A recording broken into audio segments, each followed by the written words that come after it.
आप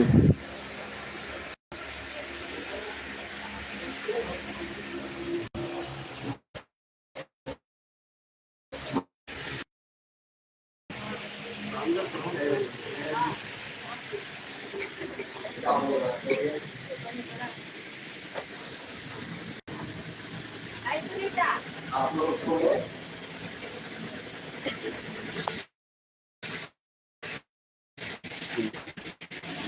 सोने से काम है। और दूसरा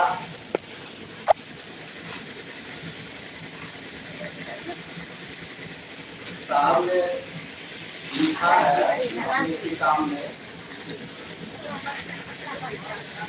शिव गुरु की शिष्यता पूजा पाठ से भिन्न है, अलग है।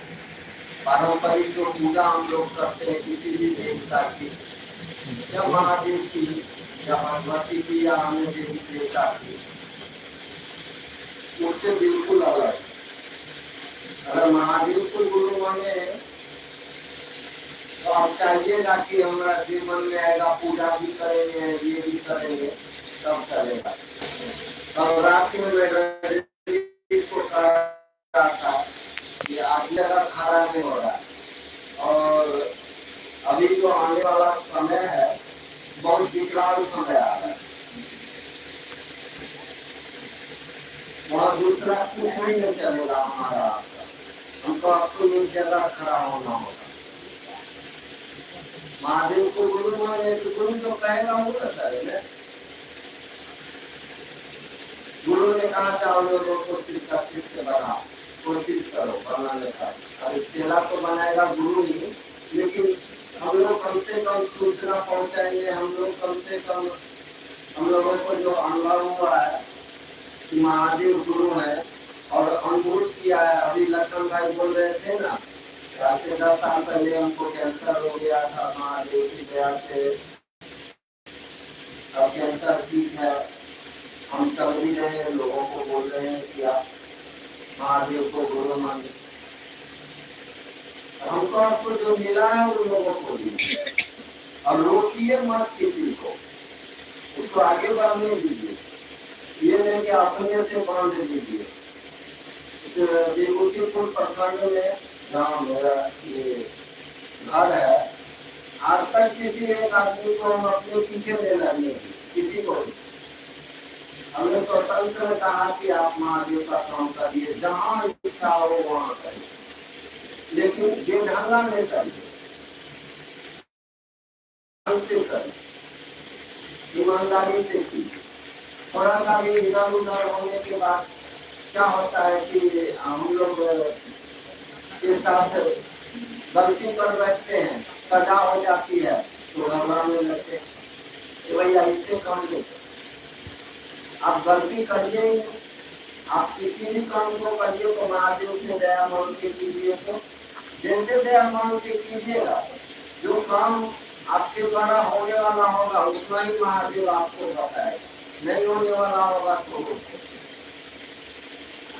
हमारे आपके मन में भी बहुत तरह की इच्छा होती है, ये काम हो जाए, वो काम हो जाए, आगे जाके उस काम के चलते हमारा आपका भविष्य खराब हो जाए, तो महादेव ऐसा नहीं होने देगा, नहीं होने देगा, किसी हाल में नहीं होगा।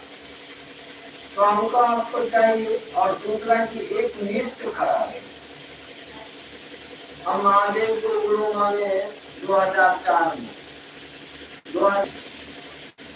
है ना, अपने जगह पर है, कोई बात नहीं है। बच्चे को आप पढ़ाई के लिए दे, बच्चे को अपने गुरु जी से मतलब है, अपना छोड़ना है, अपना पढ़ाई करता है। हाँ, बाबू जी मिले तो प्रणाम करना बंद कर देगा, माँ आई मिलने के लिए तो प्रणाम नहीं करेगा, बिल्कुल करेगा। वो चीज थोड़े भूल जाए, लेकिन वो एक निष्ठ रहता है अपने गुरु के ऊपर। तो गुरु के प्रति लोगों को एक निष्ठ रहने के लिए कहिए, होगा तो महादेव की दया से, बगैर उनकी दया से यहाँ कुछ नहीं होता सीधा। और हमारे आपके लिए महादेव के रूप में तो साहब श्री हरिंद्र राय दुनिया में जो हमको आपको रास्ता दिए कि ये रास्ता ठीक तक जाता है, इस रास्ते में हम शुरू में भी और अंत में भी हम चलते हैं। अभी में कोई बोल के गए कि मैं सब्जी मिलता पाता अंत पढ़ो चुपचाप पधारो गले लगने की होती। वो हर जगह हर कदम पर हमारी आपकी मदद साहाଯ୍य भी करते रहते। कोशिश रखिए कि जो हमको मिला है उस दुनिया में बांटते हैं। मिला क्या मतलब, जो एहसास हुआ है, और एहसास से बहुत कम होता है। अभी गर्मी का एहसास है तो अपने पंखा चलाए, कुछ दिन के बाद गर्मी समाप्त होगी, ठंडा का एहसास होगा तो पतला कपड़ा पहन लिएगा, नहीं पहन लिएगा। ठीक उसी तरह सीखो गुरु मानने के बाद हमको आपको एहसास होता रहता है, वो महादेव मेरे लिए ये किया वो किया, ये दीदी महादेव के दया हमारे अभी लखन भाई बोले ना कि महादेव की दया से मेरा कैंसर ठीक हो गया, बिल्कुल ठीक। आप बताइए उसको महादेव की दया से क्या नहीं हो सकता है, जानने की कोशिश करिए। जो चाहेंगे वो हो सकता है, लेकिन हमारी आपकी चाहत ही कितनी है। हम आपको जगत में बंधे हुए हैं, 5 तत्व के अधीन में 3 गुणों से बंधे हुए हैं, 50 वृत्तियां काम कर रही है। क्षण क्षण हमारा आपका मन इन बंधनों में के अधीन, वृत्तियों के अधीन घूमता रहता है। इस चर्चा में बैठे हुए को उधर से समीक्षा लेके आया, आपका मन करना की समीक्षा खाते।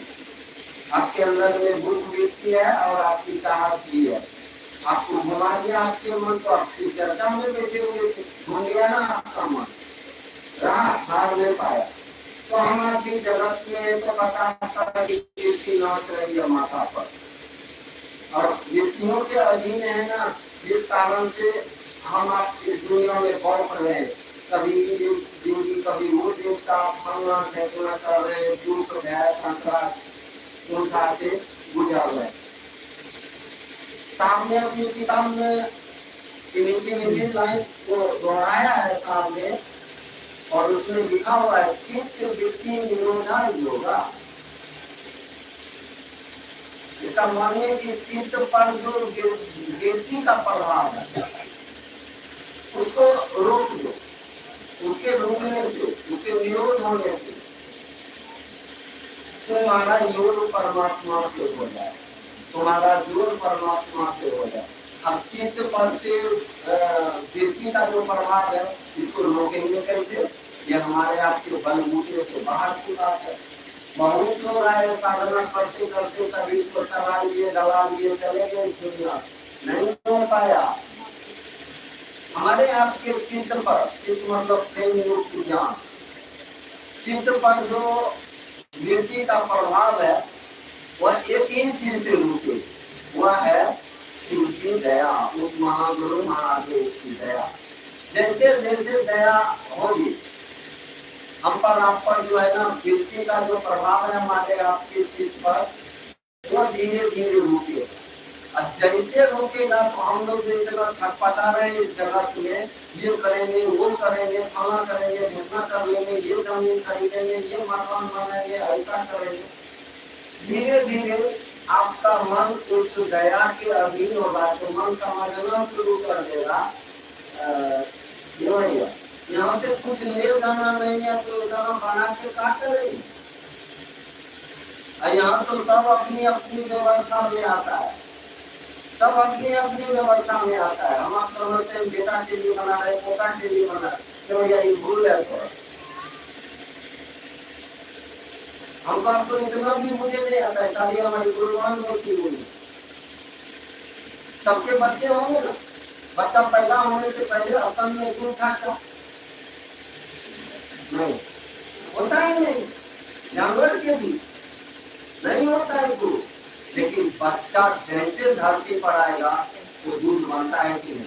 जैसे वो आया व्यवस्था बन गई, जैसे आपने पैदा किया है उसकी व्यवस्था वो स्वयं लेके आ रहा है। और हम लोग बहुत ज्ञानियों ने छटपटाते ये कर देंगे वो कर देंगे, ये भैया कोई आया है नहीं दुनिया में।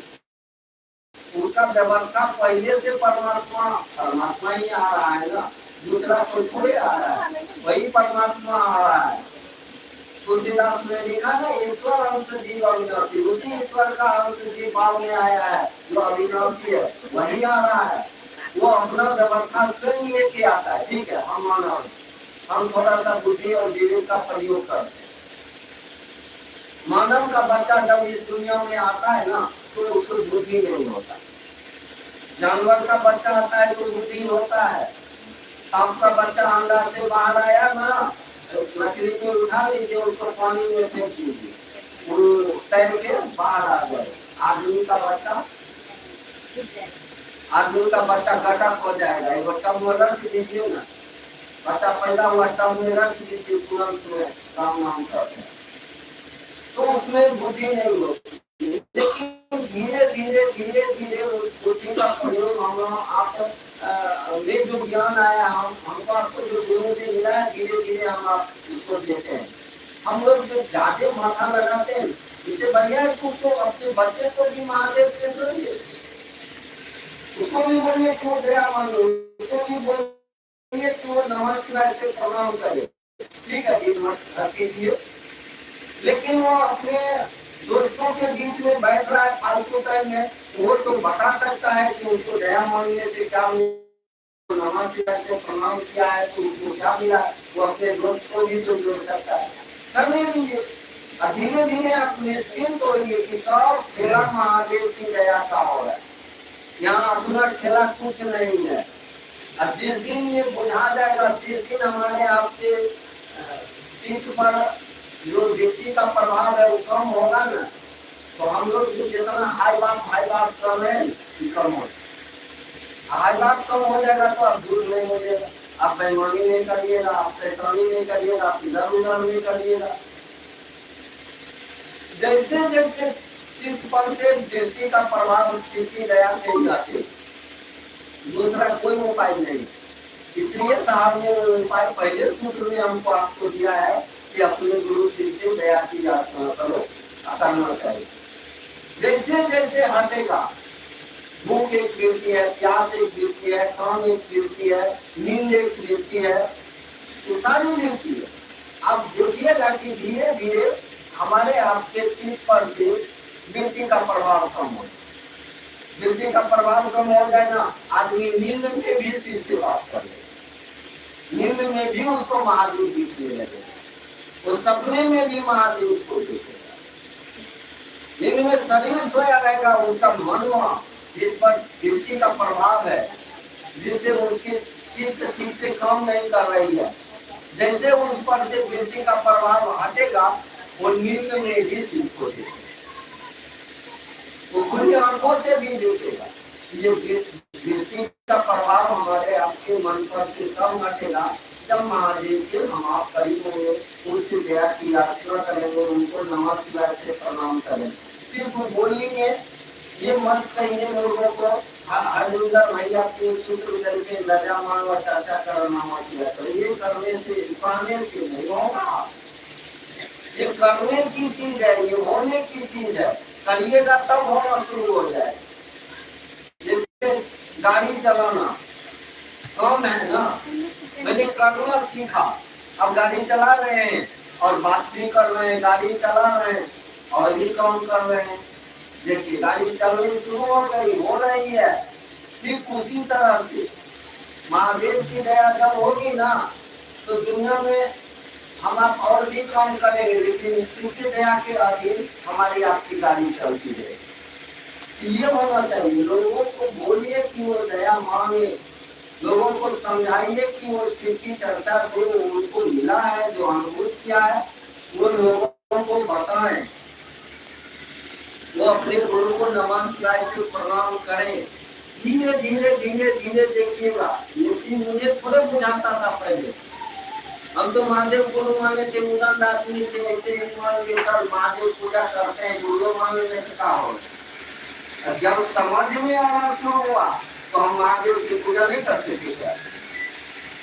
2005 के बाद हम देवघर जाना छोड़ दिया, उससे पहले 18 साल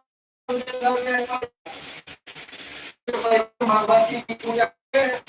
अब समझ में आया इससे नहीं है भाई, इसमें खुद भी जुड़ जाते हैं, लोग को भी जोड़ लेते हैं। उस पूजा में तो खुद आगे बढ़ाने के लिए मानते थे महादेव से, यहाँ तो दूसरे का भी भला होता है, यहाँ दूसरा लोग भी शिव से जुड़ जाता है। इससे बढ़िया पूजा क्या हो,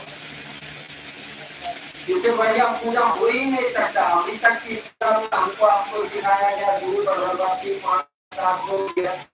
उसे अपना पेट भरने के लिए ना, अपनी भलाई के लिए, और इसमें अपनी भी भलाई होता है, औरों की भी भलाई होता है, औरों के दिन में भी स्थापित प्रतिस्थापित होते हैं। तो इससे बढ़िया काम क्या होगा, करिए तो। और जब मुझे ये समझ में आ गया तो मैं गुरु ने किया और लोगों को भी प्रेरित किया कि साहब ने जो हमको आपको दिया है ये तीन सूत्र क्या, ये सूत्र अर्थ छूट जाएगा, महादेव मात्र लग जाएंगे। सूत्र तो मात्र एक रास्ता मिल गया है हमको आपको चलने का। मंदिर तो हमारे आपके सिंह है, और मंदिर के मतलब प्रारंभिक शुरू में भी साहब है और अंतिम में भी साहब हमारे बैठे हैं। तो कोशिश करिए कि शुरू में भी साहब से लोगों को जो है, और बीच रास्ते में भी कभी वो साहब से नहीं छूटे, जो साहब से छूट जाएगा उसी तक नहीं पहुंच पाए। जहाँ छूटा साहब से छूट के अपना मन चलाया वो नहीं पहुंच पाए।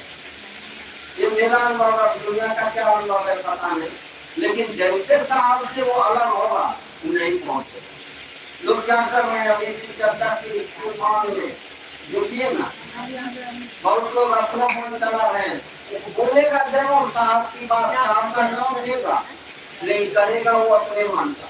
कभी साहब से पूछा नहीं होगा कि क्या करना चाहिए हमको, कभी नहीं पूछता, वो अपना मन चलाता है। और वैसे लोगों की हसरत का बात में बहुत खराब है,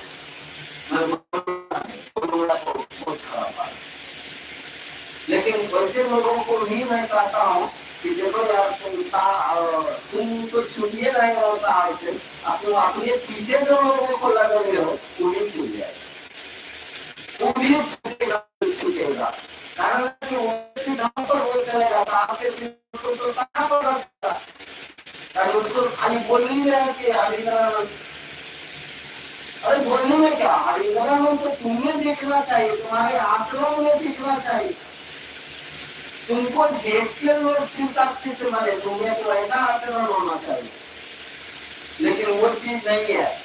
लोग क्या करते हैं, अपना मन चलाते हैं, अपना पुराना आचरण है ना, वो अपने महादेव से दया की आचरण करते हैं ना, उनको नमः शिवाय से प्रणाम करते हैं।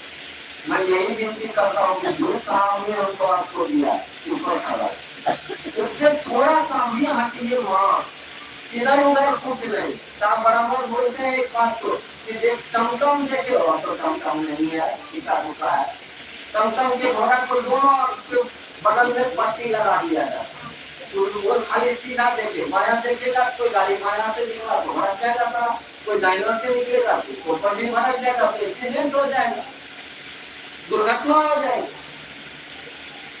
ये दो सूत्र जो हमको आपको मिला है, पहला सूत्र और तीसरा सूत्र, दया की आचरण करना और नमः शिवाय से प्रणाम करना, ये दोनों हमारे आपके आंखों के साइड में पट्टी लगा देता है कि माई दाएं मत रखो। वो इतना ताकतवर है कि आपको माई दाएं झटके नहीं। बीच का सूत्र क्या कहा है, शिव के तरफ चलो, शिव के तरफ जाने के लिए गुरु का आदेश है, शिव के तरफ जाने। ये दोनों सूत्र हमको आपको बैलेंस करता रहता है कि हम आप इधर उधर में। और देखिएगा अक्सर शिव चर्चा के जो बहुत बड़े परोढ़ा सब हो गए हैं, अपने आप को बहुत बड़े बाबा सब समझते हैं, ये वो दो सूत्र करेगा, वो नहीं करता, वो न दया की याचना करेगा और न ही नमः शिवाय करता। अगर दया की याचना करेगा, नमः शिवाय करेगा तो अपना मन नहीं चलाएगा, तो वहाँ साहब का मन चलता है, वहाँ बीवी का मन चलता है। दो सूत्र ये करने वाला बहुत बैलेंस में चलेगा और उसकी जिंदगी को देखिएगा एकदम साधारण सा जिंदगी रहेगा, लेकिन अपने आप में वो मस्त है, इसलिए कि वो शिव की दया के अधीन चल रहा है। वो महादेव के दया के अब दिन चलता है। तो ये जो बड़े बड़े लोग हो गए जिला में, तो एक से अभी मैं रात में भी इसको कह रहा था कि क्या करेगा, कहीं जाए तो मन नहीं करता, ऐसा कर देता है शिव चर्चा में, ऐसा लोगों को घुमा रहा है ना, अपने पीछे घुमा रहा है, लोगों को शिव के पीछे जाने नहीं देता है। और पुराने लोग बैठे हुए, एक भी आदमी को आज तक मैंने नहीं कहा कि आप मेरे साथ ही है, मैंने कहा शिव के साथ चलिए। अब असल भाई पति बैठी हुए, हम लोग भर रात में चर्चा करते थे और क्या कहते थे, साहब तो प्रोग्राम करना मेरा है, चाहे कोशिश करिए वहाँ महोत्सव चाहे साहब से मिले पटना या मराठी या देवघर, जहाँ भी साहब है, मैं हमेशा करता, और तो साहब शिष्यों के साथ कोई बरोबर जगह नहीं है साहब का, जहाँ शिव की चर्चा होगी, जैसे नहीं भजन कीर्तन वाला करते हैं, जहाँ हनुमान की अधिनाम की चर्चा होगी, हनुमान वहाँ हाजिर होंगे, ये भैया जहाँ शिव चर्चा होगा वही हरिंदर होंगे, वही लीला होंगे, वो हमारे आपके साथ में, कहीं ढूंढे जाने की जरूरत नहीं है। और ठीक है, कोई प्रमुख स्थल बनाया गया है तो ये मैं नहीं कहता हूँ तो वो जगह खराब है और आपको ले जाना चाहिए, ऐसा थोड़े है, लेकिन आप जाइए तो वहां से कुछ लेके आइए ना, ऐसा लेके आइए कि लोगों में बांट दीजिए तो लोग शिव के तरफ चल पड़े, तब आपका जाना सफल हुआ। और नहीं तो सिर्फ मूर्ति देखे गए हैं तो दर्शन थोड़े होता है। दर्शन का मतलब ये होता है कि जिसका दर्शन किए उसके अंदर में उतर के उसको झांक लिए कि उनकी चाहत क्या है। अगर साहब का ही दर्शन करने के लिए आप कहीं प्रॉपर जगह में जा रहे हैं तो दर्शन करके आइए कि हरिनाम चाह क्या रहे, और हरिनाम तो अपनी चाहत को किताबों में लिखा है, हम लोगों के बीच में लिख के पढ़ के और सुना के चलेंगे। चाहत है कि लोग शिव का शिष्य हो जाए। उन्होंने तो महादेव को ही कह दिया है, करोड़ों जन्म हमको पैखाना टंकी का पिल्लू बना के रखिए, हमको मंजूर है, लेकिन आप दुनिया के एक एक लोगों का गुरु हो जाएंगे, ये मेरी चाहत है। तो साहब की चाहत ही है कि दुनिया शिव का शिष्य हो जाए, सबके जिंदगी में शिव हो जाए, सबका कल्याण हो जाए, ये तो साहब की चाहत ही है। तो हम इस चाहत में रह के चलिए ना, साहब की चाहत में चल लिए तो साहब का दर्शन है, साहब हमारे आपके दीदी हमारे आपके साथ है, इसको हमको बढ़ाइए और दिल से बढ़ाइए। किसी एक आदमी को मत रोकिए कि हमने वो तो चर्चा नहीं शुरू करो, ऐसा भी है, चर्चा बिल्कुल है। मैं पूरे मकान में देख रहा हूँ, बोलता रहता हूँ तो देख रहा हूँ, हमारा बिना पूछने चर्चा कर लो, थोड़ा ही बैठ कर लोग शराबी भी करते हैं, नाम नहीं बोलते, ये गलत है। अब जाएंगे आप भी फंसेंगे, अगला को रोक रहे हैं तो अगला का भी कर्म फल का आपको लोड लेना पड़ेगा। कितनी बड़ी दुगनी सजा होगी ये मैं नहीं सुनाऊंगा, ये महादेव परमेश्वर है। लेकिन आप रोकते क्यों है? आप लोगों को छोड़िए ना, लोग को सूचना दिया, लोगों को आपने अपने अनुभव से ये बता दिया कि शिव को गुरु मानने के बाद मेरे साथ में ऐसी बातें हुई है, अब उसका गीले लाभ कर रहा है तो चले बोले। बच्चा साइकिल सीखता है, गिरता पड़ता नहीं है क्या? गिरता है, पड़ता है, कभी मुंह करवा लेता है, कभी कुछ करवा लेता है। हाँ, आप अच्छे लोग हैं तो उसको संभाल के उसको चलाना सिखाइए, लेकिन उसको रोकिएगा तो बच्चा साइकिल चलाना नहीं सीखेगा, फिर एक जगह से दूसरे जगह जाना उसका मुश्किल हो जाएगा। तो आप रोकिए नहीं। आप अच्छे आदमी है, वो गिर रहा है, कभी हाथ पाँव तोड़ ले रहा है, कभी मुंह करवा के आ रहा है, तो आप उसको अच्छा से सिखाइए, ऐसे करो, ठीक हो जाएगा। तो गिरोगे भी नहीं और साइकिल चलाना सीख जाओगे, तो ग्राउंड तक पहुंच जाओ। तो आप अच्छे आदमी है तो आप रोकिए नहीं, उसको और चलाने दीजिए और उसको समझाइए कि इस तरह से चलाओ। ऐसे में मुझे भी ठोकर लगी है, मैं भी इस तरह से चल रहा था, आपके बोलने के बाद मुझे भी होश हुआ। अब जब होश हुआ तो मैं ऐसे चलाना सीख लिया, तो ऐसे चल के देखो ठीक हो जाए। आप रोकिए नहीं, आप लोगों को चलाइए और दिल से चलिए भी और चलाइए भी। जहाँ नहीं समझ में आए वहाँ साहब जी से दया की याचना करिए, अपने आप देखिएगा कि सारे बंधन आपके खुल रहे हैं, आपके चित्त पर से युक्तियों का प्रभाव खत्म हो रहा है और आप शिव की तरफ चल रहे हैं। आप पहले से आप देखेंगे इस्लाम को दुनिया में जहां तक फैल सकते हैं फैलाइए इस युक्तियों को। आप भी शिव के तरफ उतना तेजी में फैलते बातें चले जाइएगा, आप सभी लोगों के चरणों में